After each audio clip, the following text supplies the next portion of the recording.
Welcome to the hottest movie review on the internet today, the A-List Review. I am your host, the Game Changer, Wes Troop. And if you've been following the channel, you'll know that I'm slowly but surely going through some of the great films that are in the Criterion Collection.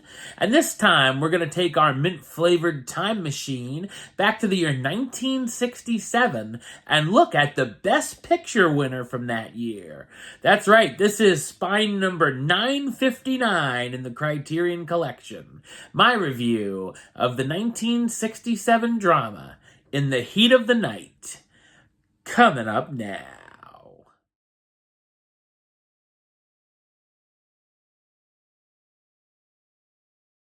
Late one night in Sparta, Mississippi, the body of a wealthy industrialist, Philip Colbert, is found in the streets by a police officer.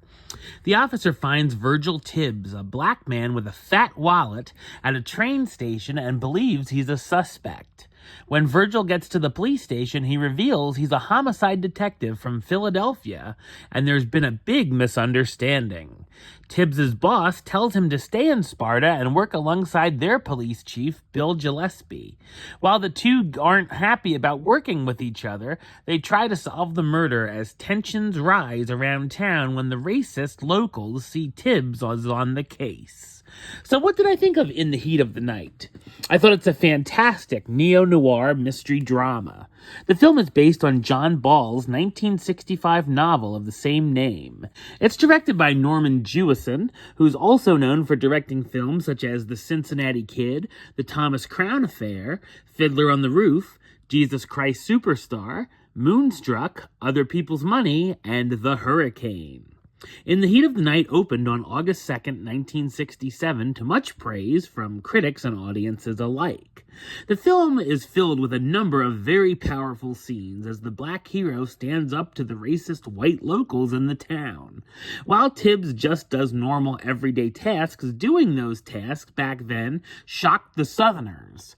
There are some scenes that shocked audiences for its time and were things never shown before in American cinema, such as a wealthy plantation owner slapping the detective and then Tibbs slapping him back. There's also some very tense moments where Tibbs is being stalked and even attacked by the racists while trying to solve the case. There are some great back and forth between Tibbs and Gillespie, who are forced to work together, with Gillespie not liking being one-upped and taught things by a black man, and Tibbs not liking being stuck working with racist cops in general. One of their encounters brings us the famous line, "They call me Mr. Tibbs." Gillespie has some terrific character development too, as he slowly starts to respect Virgil. The theme of race relations and tensions in America was very relevant at the time and still is today. The mystery itself is rather good, and I wasn't really sure who the culprit was until the reveal. The score by Quincy Jones is spectacular as well. The cast stars Sidney Poitier as Virgil Tibbs, the black homicide detective stuck working the murder case in Mississippi, Rod Steiger as Bill Gillespie, the police chief in Sparta not happy about working with Tibbs on the case, Warren Oates as Sam Wood, the police officer who finds Colbert's dead body, and Lee Grant as Mrs. Colbert, the wife of the deceased industrialist.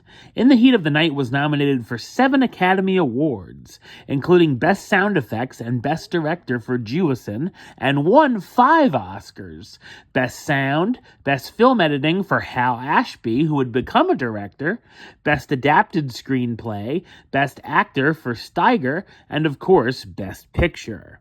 In 2002, the film was inducted into the National Film Registry by the Library of Congress. In the Heat of the Night packs in spectacular performances and is an important, powerful, and thought-provoking experience. Number-wise, I'm going to give it a 10 out of 10, which gives it the A-list rating of A-list approved. That's right, it gets the A-list seal of approval.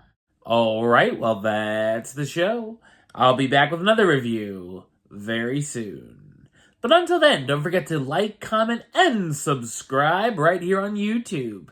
YouTube.com/Westside515.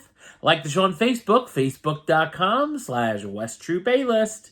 And of course, you can follow me on the Instagram and Letterboxd at WestAList.